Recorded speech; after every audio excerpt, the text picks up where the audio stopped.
I wanted to hop on here and talk about ChatGPT.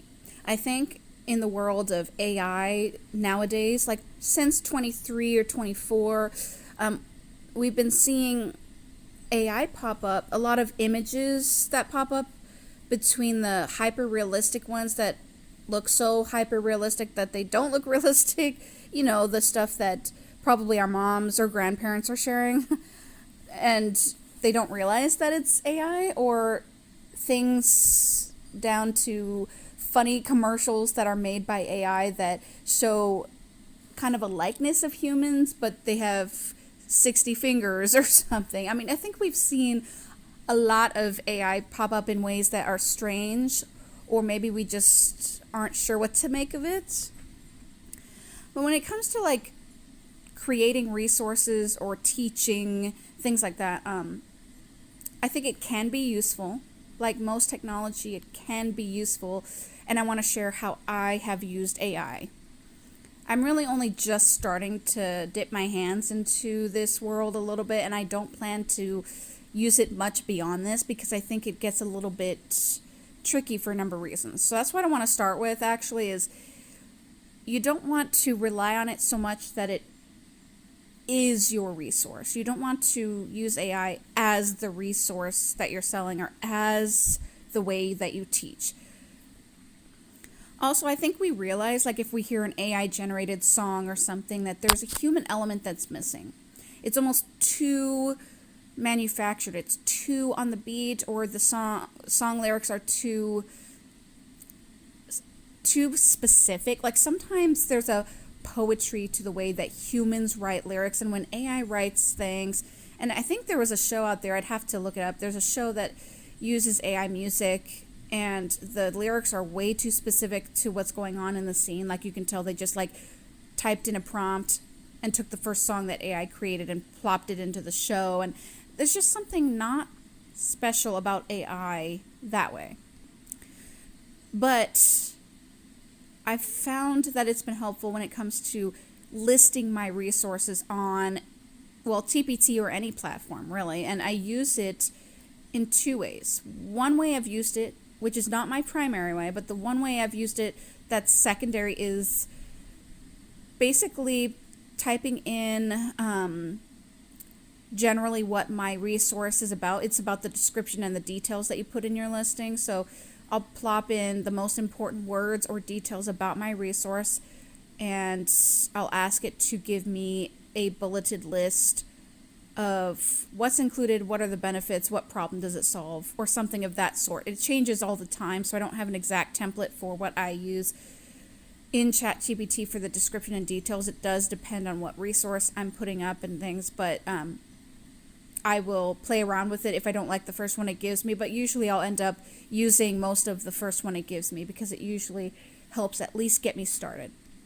But the primary way I use AI is actually for the titles. I actually will type in, this is almost exactly what I put in every time. It's basically TPT SEO title for blah, blah, blah, blah, blah. The blah, blah, blah, blah, blah is the specific title I have, or at least the subject matter that's in the content. So like if it's a social story about hitting, I'll say TPT SEO title for social story about hitting, or something like that, because then it will give me usually several options for a title that's readable, that makes sense to put in the listing, and that will pop up more easily on TPT or on Google or wherever people are looking for the resource.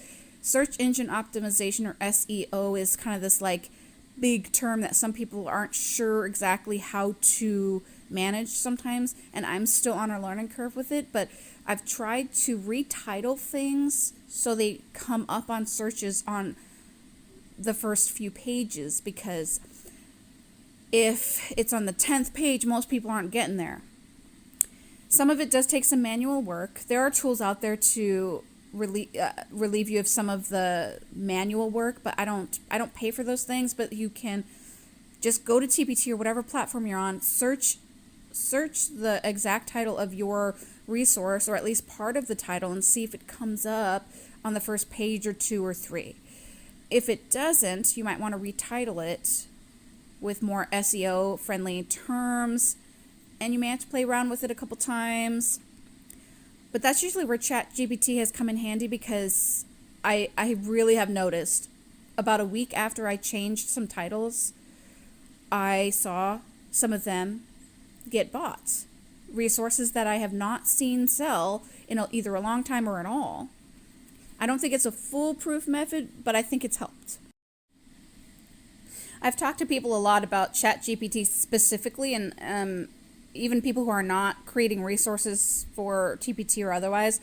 And there was a friend of mine, who is writing a book and also will write blogs, and they use it to reword a paragraph, or to at least create a sentence or two if they have writer's block to get started. So they'll kind of prompt what the story is about. How can I start a story about blah blah blah with this scene and this plot and whatever. I don't know how they prompt ChatGPT, but they said it's helped with writer's block. Now, I don't know how or if you use ChatGPT or any kind of AI tools in your classroom with your students, or if you talk to them about it, because students, if they have access to technology, which almost everyone does, they probably have gone to ChatGPT. They probably have tried to use it even to create a whole essay and to become their finished product, which is where it can be tricky and not maybe totally ethical. So it's important, if you're using it or mentioning it at all to your students, that you do have guidelines. There's a lot of trust involved if you're not watching them in the classroom use it. But part of me thinks if I were still in the classroom, which I am not, but if I was still in the classroom, it would probably come up. What would I be talking to them about? I'd probably want them to know that I don't think it's the worst thing in the world if they really can't come up with a starting point, or they need to reword a sentence that they just cannot word well to make sense. Like maybe they're trying to be more concise and they just are struggling with that. I think it can really come in handy. I don't think it's the worst thing in the world to change a sentence in a paragraph if they're really struggling to make it sound good. But obviously, if they're like, ChatGPT, write 500 words about essay subject using this, and this vocabulary word. Like if they're literally using it to make their whole assignment, that's not okay. And I think as a teacher, you have to kind of teach yourself what AI stuff sounds like, because if you read an essay that is made by AI, hopefully you can pick it up and tell it doesn't sound like this student's normal writing, or this sounds a little bit too non-human.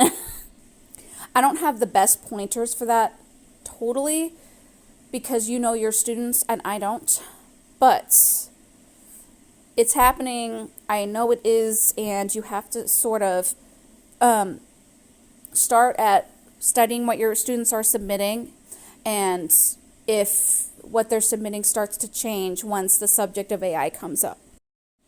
If you want to share how you use an AI tool like ChatGPT, whether it's in your classroom or for listing resources or otherwise, please let me know. Or if you have a question for me or a subject you want me to talk about on a future episode, then the best way is probably via email.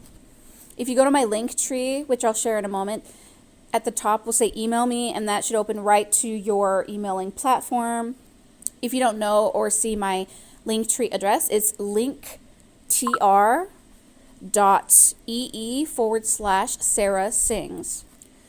My Linktree houses all of my resources and socials, etc. So it's not just for my early childhood essentials stuff. A lot of my early childhood essentials things are there, but that's why it's called Sarah Sings.